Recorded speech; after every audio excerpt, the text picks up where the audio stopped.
a Yom Yom do dia 22 de Cheshvan, selecionado de um ensaio escrito pelo Rebbe anterior, explicando o que são os ensinamentos da Hassidut. Nesse ensaio extenso, uma das passagens nos diz o seguinte, nos traz um ensinamento profundo do Maggid de Mezritch, o sucessor do Baal Shem Tov e mestre do Rab Shneur Zalman, primeiro Rebbe de Chabad. Um dos ensinamentos do Maggid de Mezritch, que o Alter Rebbe, Rab Shneur Zalman, ouviu quando lá esteve em Mezritch pela primeira vez, quando ele conheceu aquele que ele iria adotar como seu mestre, como seu mentor. Então, ele esteve algumas vezes em Mezritch por alguns períodos, enfim, aprendendo e absorvendo tudo o que ele podia do seu mestre. Então, aqui ele vai nos transcrever um dos ensinamentos que ele escutou na primeira vez, que o Alter Rebbe esteve lá, que isso ocorreu desde o final do verão de 5.524, equivalente a 1764, até depois de Pesach de 5.525 do ano seguinte, 1765, ou seja, a primeira vez que o Alter Rebbe viajou para Mezritch e foi conhecer aquele que queria se tornar o seu mestre, e ele acabou adotando como seu mentor. Ele permaneceu lá por cerca de um ano, quase um ano. Naquela ocasião, entre outros ensinamentos, ele escutou do seu mestre o seguinte: há um versículo bíblico, o versículo que está nos profetas em Isaías 45, que nos fala, eu, se referindo a Deus, eu, Anochi, fiz a terra, Deus criou o mundo, fez a terra, e sobre ela criei o homem. Deus é o Criador. O versículo no sentido literal nos fala quem fez esse mundo, quem fez a terra. Então Deus afirma, eu fiz a terra e sobre ela criei o homem. Esse é o versículo no seu sentido literal. Porém, de acordo com a interpretação hassídica mais profunda e mística, conforme ensinada pelo Maggid de Mezritch, ele observou o seguinte: aqui a palavra eu, se referindo a Deus, em hebraico é Anochi, no texto bíblico, Anochi.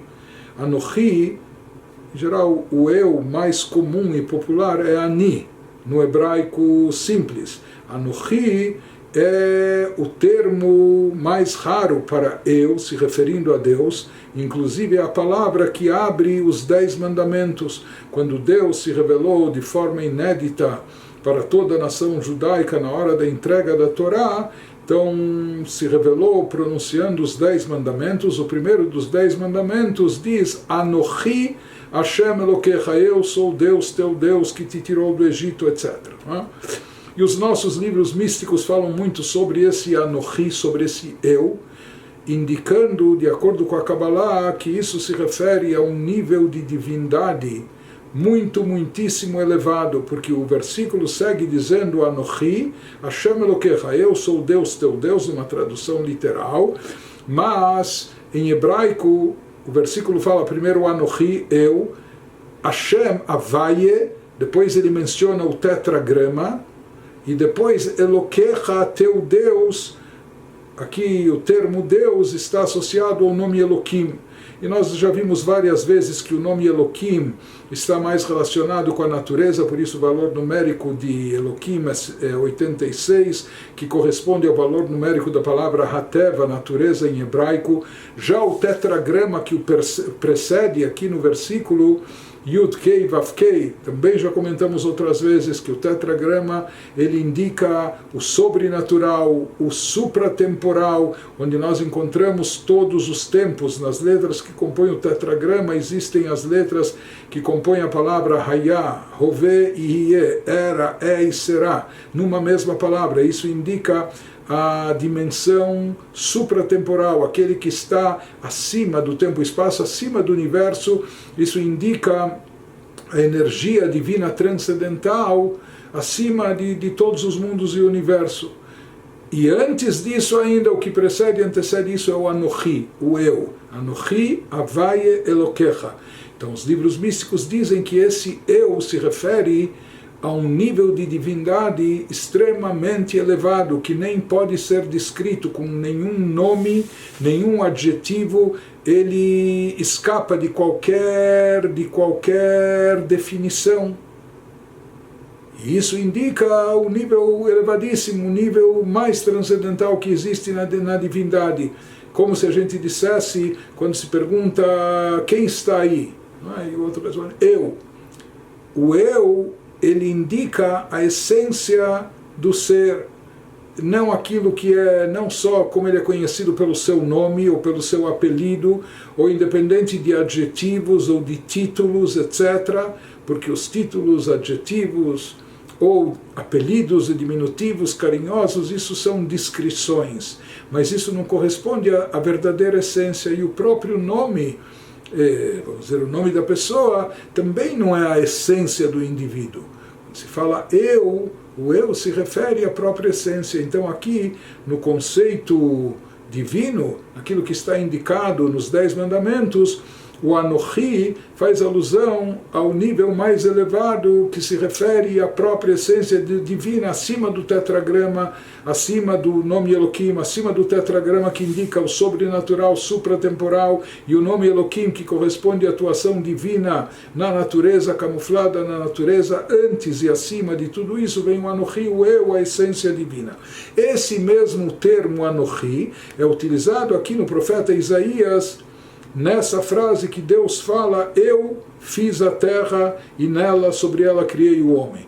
E aqui também o Anochi, na explicação mística do Magid Mezritch, escutada pelo Rav Shneur Zalman, ele diz, Anochi, aquele que é o verdadeiro eu, se referindo à própria essência divina, e que é chamado eu e não através de nenhum nome, de nenhuma nomenclatura, porque ele é desconhecido e oculto, porque ele é intangível, inalcançável e nem pode ser definido ou chamado por qualquer nome. E se diz que não apenas nós, criaturas humanas, não temos acesso a esse nível tão elevado da essência divina, mas se diz que inclusive ele é inacessível até para as emanações mais sublimes e elevadas.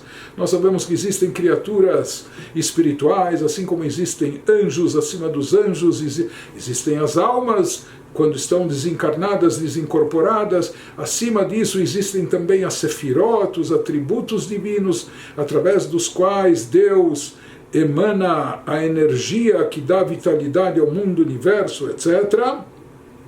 E dentro da Sefirot nós encontramos isso presente em todos os planos, em distintas dimensões, nos chamados 4 mundos cabalísticos, onde o mais elevado de todos é o plano superior, o mundo de Atzilut, chamado campo da emanação, acima da criação, da formação, da ação, enfim.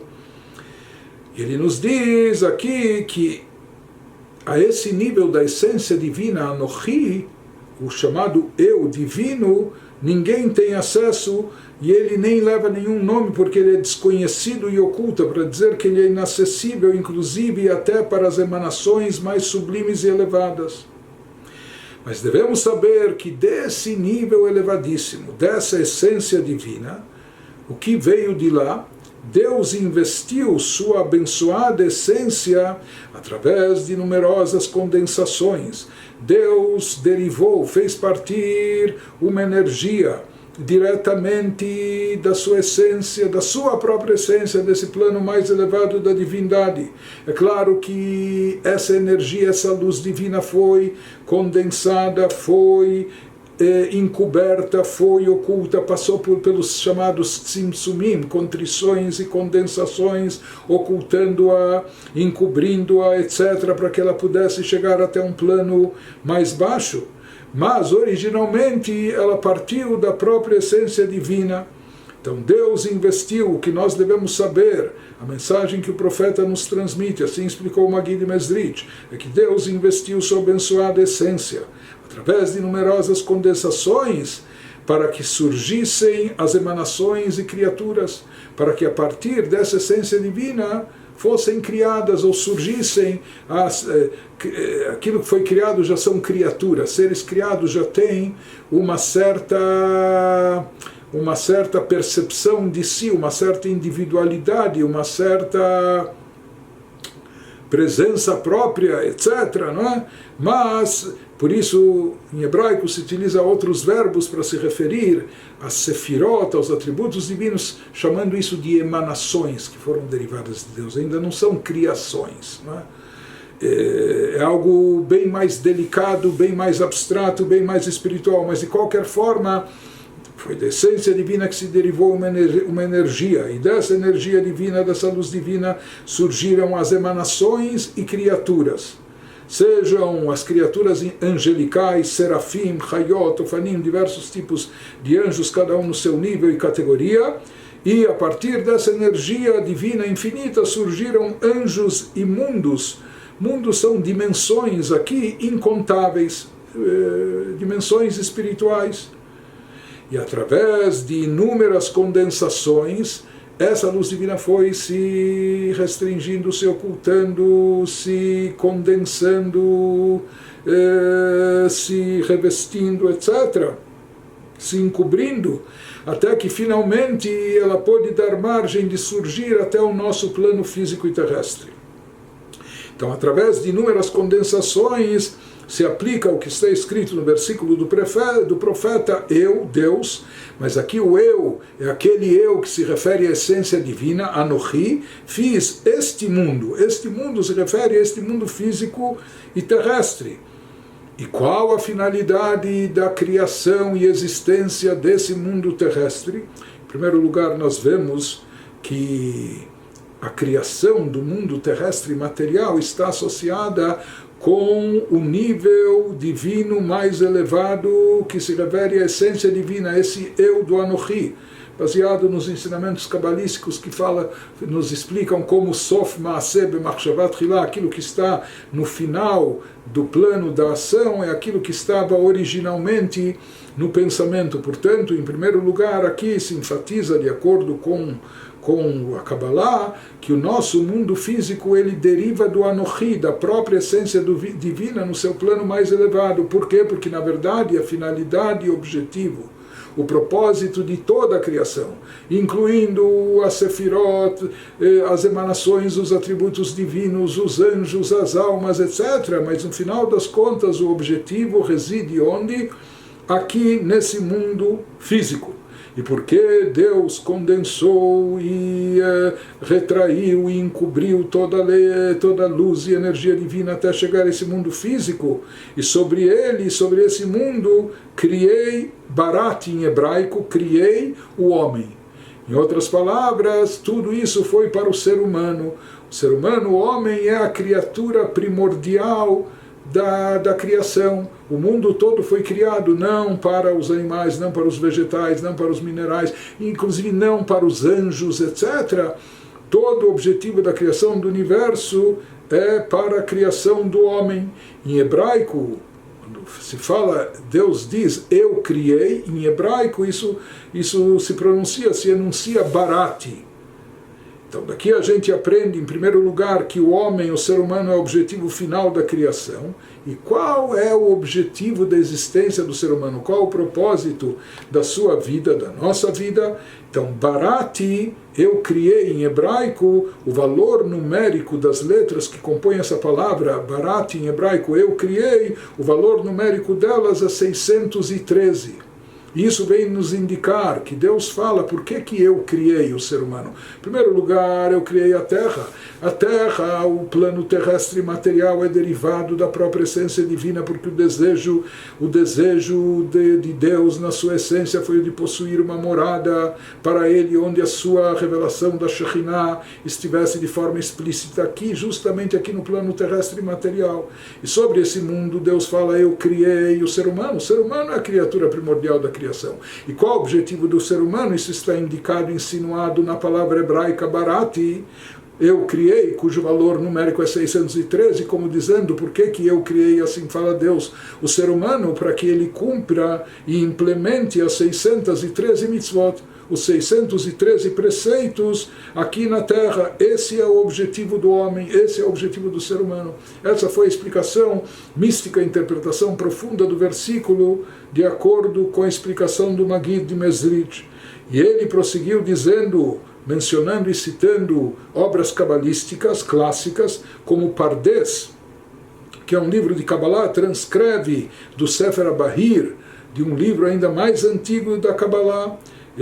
Lá o Sefer HaBahir fala que disse o atributo de Chesed. Entre os atributos divinos existe o atributo de Chesed, de bondade, e se fala que certa vez o atributo de Chesed, como veio reivindicando ou reclamando diante de Deus, ele se apresentou diante de Deus dizendo: Senhor do Universo, desde o dia que Abraham está na terra, desde o dia que Abraham, o nosso primeiro patriarca, começou a atuar aqui no mundo, eu não necessitei mais realizar minha tarefa.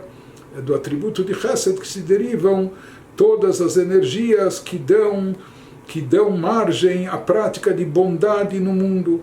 Mas se fala que quando Abraham estava aqui no mundo, ele personificava o atributo de Chesed. Ele, como ser humano de carne e osso aqui nesse mundo, com aquilo que ele fazia, ele promovia bondade, ele atuava de uma forma bondosa, misericordiosa o tempo todo. Então se fala que o atributo de bondade, como por assim dizer, como que ficou aposentado. Ele não precisava mais atuar. Por quê? Porque Abraham ele por si só, um ser humano aqui embaixo, agia com bondade. Isso, por assim dizer, substituía ou dispensava a atuação do atributo supremo de bondade, né? E o atributo veio como assim se queixando a Deus, que Abraham tomou o meu lugar. Aqui ele nos fala, pois Abraham, quando ele se ergue aqui nesse mundo e atua no meu lugar, praticando bondade, ele dispensa a minha atuação. E aqui o que a gente vê? Que uma alma incorporada, um ser humano no mundo terrestre, no plano físico e material, como era o caso de Abraham, pode superar com a sua atuação até o atributo divino superior, uma das sefirot, o atributo do mundo de Atzilut, do campo de emanação, uma alma atuando e fazendo bondade, promovendo o bem, fazendo boas ações, ajudando o próximo semelhante, de forma física palpável nesse mundo terrestre, se torna mais importante, mais elevada, está mais conectada à essência de Deus, mais do que os atributos do mundo de Atzilut, da emanação, com toda a sua santidade, com toda a sua elevação espiritual.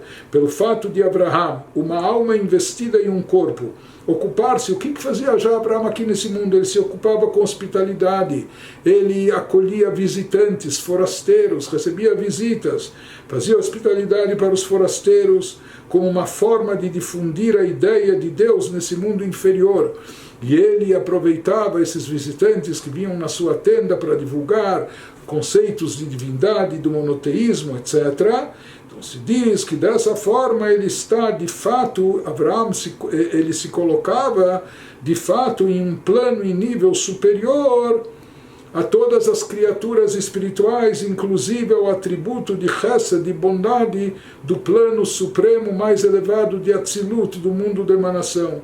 E essa queixa, entre aspas, do atributo de Chesed, disse o atributo de Chesed a Deus, isso expressa e transmite os ciúmes, por assim dizer, até que essas criaturas sublimes, elevadas, espirituais têm em relação ao ser humano. É uma expressão da inveja do Chesed de Atzilut.